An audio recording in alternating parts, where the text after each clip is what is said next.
नमस्कार साथियों, आपका हार्दिक स्वागत है हमारे चैनल पर, जहां हम बात करेंगे उस मुद्दे की जो सिर्फ खबर नहीं, आपकी सोच और समाज की दिशा तय करते हैं। आज हम एक बेहद अहम विषय पर बात करने जा रहे हैं। विषय है जातिगत जनगणना से नफ़ा है या नुकसान। यह सवाल सिर्फ एक सरकारी प्रक्रिया का नहीं है, बल्कि इससे जुड़ी है हमारे समाज की जड़ें, हमारी नीतियाँ और भविष्य का संतुलन। तो आइए पूरी गहराई से इस विषय को समझते हैं, बिल्कुल साफ और निष्पक्ष दृष्टिकोण से। सबसे पहले जान लें जातिगत जनगणना होती क्या है। यह एक ऐसी प्रक्रिया है जिसमें हर नागरिक से उसकी जाति की जानकारी ली जाती है और उसका रिकॉर्ड तैयार किया जाता है। आखिरी बार भारत में पूर्ण जातिगत जनगणना 1931 में हुई थी। 2011 में सामाजिक आर्थिक जातिगत जनगणना जरूर हुई, लेकिन उसका जातिगत डेटा आज तक सार्वजनिक नहीं किया गया। तो क्यों जरूरी हो गई है अब ये मांग? इसका जवाब छिपा है सामाजिक असमानताओं, आरक्षण की समीक्षा और सटीक नीतिगत योजनाओं की ज़रूरत में। सामाजिक न्याय की ओर ठोस कदम। जातिगत जनगणना से यह सामने आएगा कि कौन से समुदाय आज भी पिछड़े हुए हैं। ऐसे में मदद उन्हीं को मिल पाएगी जिन्हें वास्तव में ज़रूरत है।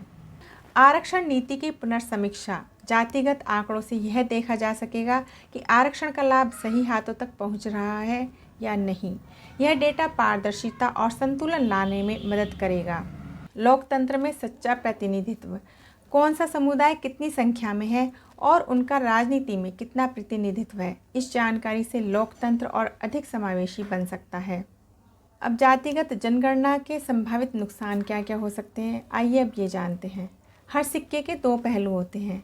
अब जानते हैं इसके विरोध में दिए जा रहे मुख्य तर्क। जातियों में बंटवारे का डर। कई समाजशास्त्रियों का मानना है कि यह प्रक्रिया सामाजिक विभाजन को और गहरा कर सकती है।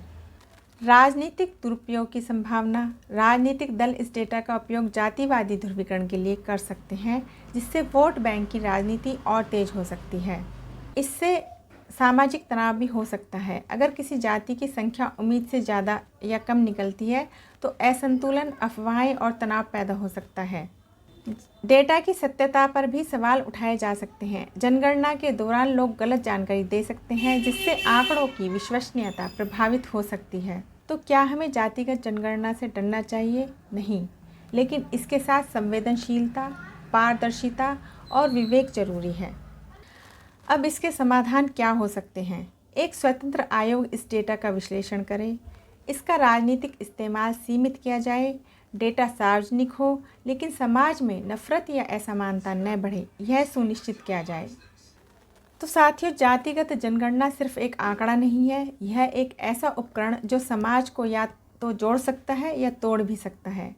फैसला हमें करना है, क्या हम इसका इस्तेमाल सामाजिक न्याय के लिए करेंगे या जातिवाद की आग को और हवा देंगे। आपका क्या विचार है इस विषय पर, कमेंट में ज़रूर बताइए। अगर ये वीडियो आपको ज्ञानवर्धक लगा हो तो लाइक करें, शेयर करें और सब्सक्राइब करना ना भूलें। फिर मिलेंगे एक नए मुद्दे के साथ। तब तक के लिए सोचिए, समझिए और सवाल उठाइए। धन्यवाद।